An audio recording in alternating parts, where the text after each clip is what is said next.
Hello and welcome to this video. And we're playing imanmasoom as black. And what shall we try? Okay.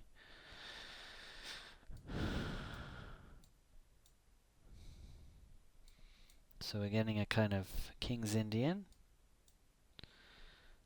And e3. So that's a pretty solid setup. So white's not going for push on e5. And I think we can try for a quick e5 here.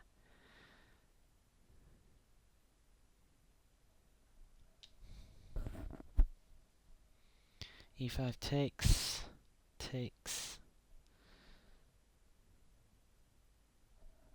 Should be fine. So let's see what plan white comes up with here. Maybe bishop d3.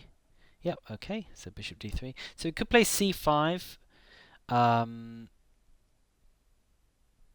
or e5. I think we'll just go for e5.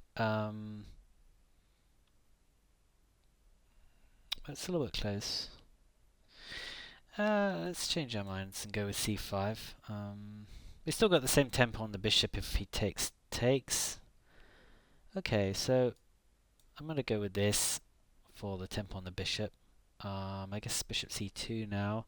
And then we can think about... Okay, it's just letting me have this. I think I'm going to take that off.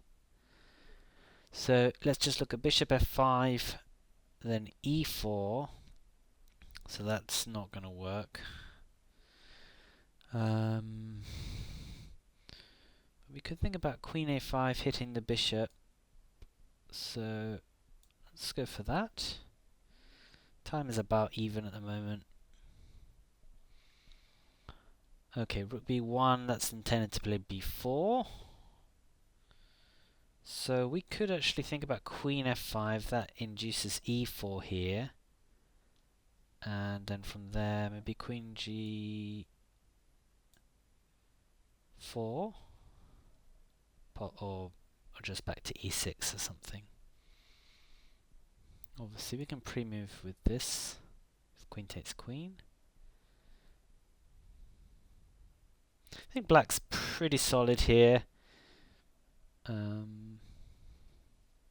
Yeah, okay, so we just traded queens. We've got a hit on the bishop, which gives us a tempo, but he can't play e4 because we can take that. So I think that's good. Now we can play rook c8 with another tempo on the c pawn. He probably has to play b3. Now this opens up the bishop now on this diagonal. So we could think about something like knight e4 already with a double hit on the knight. But after trading, we're losing the e pawn. So let's see, what do we want to do here? Do we want to play e6 first? If e6, he could take twice on this square and then play e4, but I think that's okay. The problem with e6 is that it leaves this d pawn really weak, so I'm going to try and play rook e8 instead, so that... Okay, so he's just moving the knight from there, and then if a6,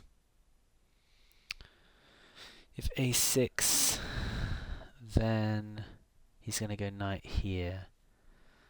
So I think I'm going to just bring my knight in, and if knight takes a7, I'm going to go rook a8 and take d8 and take this pawn here. Meanwhile, we're attacking the bishop on g5. So probably bishop f4 here.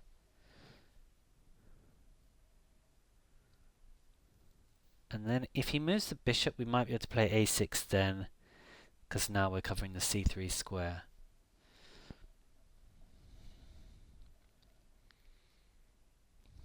And I think if he lets me, I'm just going to take on g5. So knight a7, rook a8, knight moves, takes a7.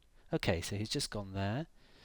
I think I just take g5 first. I don't think knight takes f5 works because of the check. So now we can move the bishop. We've got the two bishops. That looks nice for us. It's a reasonably open position. If we play bishop d3, it's answered by rook d1. We could take this bishop here, but I think that's good for white. I think it's just a question of just keeping the bishops on the board, then gradually trying to open the position up. We'll start with h6 to push the knight back a bit. Okay, it goes back of its own free will.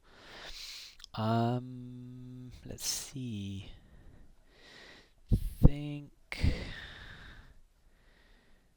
Yeah, we could even think about something like a5, a4 to break up these queenside pawns. The downside of a5 is that it leaves b6 open.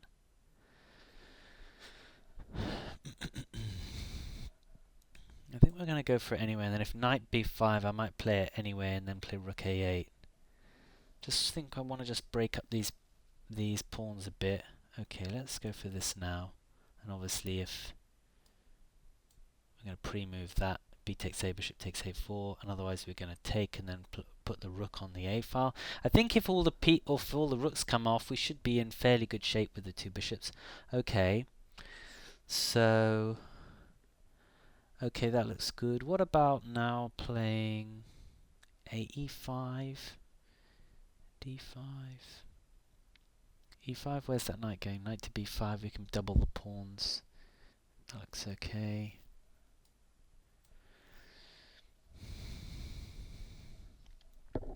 Or possibly even play... Okay, well, this looks like it's just dropping a pawn here, so I'm going to take that, and then if I'm wrong about that, we'll see. After knight a3, I'm going to take on c1 and then play rook c8. So this looks like it's good for black, unless I'm missing something. Also, if the knight moves, it could just play rook takes b4. So what's the plan here? And we're threatening, I think, bishop f5. Bishop f5. I think we just double here, don't we? Okay. Let's play bishop f5 first. And then if knight moves, then we can trade on c1. You've really got to move the knight now, unless you play rook d2. Running, okay. So I think we just trade here, and then play rook c8, and then bishop takes c8. We've got reasonably healthy pawn up now. The only problem we have is time, as usual. So we're going to, after we've recaptured, we're going to play something like bishop e6 to hit a2. Okay, getting out of that. Let's play d5 and get some space. Going to try and play f5 as well. And no, not many squares. Let's continue to grab space. Can we play d4 takes? Takes. We can. Let's try that. Going to pre-move that. This pawn is not available. Okay. We've got bishop b3 coming in the wings. Already. Check here. What's going on here? Check. Let's come back here and then try and play bishop b5. Okay, let's hit that. And then trying to play d3. First we'll play b6. Where's that knight going actually? Is that knight trapped? No. Okay, let's play d3 and take here if he captures. Okay, he did capture. Okay. Can't get in with my knight. Okay. What's happening here? Alright, so let's come in here. Not sure about this plan actually. Well, okay, not sure about this. You can't take this because your knight's on pre. Okay, you did take it anyway. Okay, well this isn't right.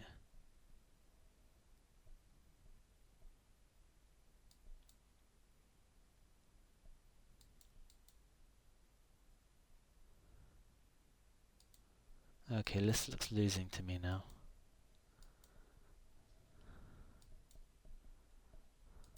Okay, that's a check. And then another check there, and I think it's mate in a couple of moves. Okay, looks like white resigned. That's great. Okay, super. Thanks very much for watching. And we'll see you soon for the next game.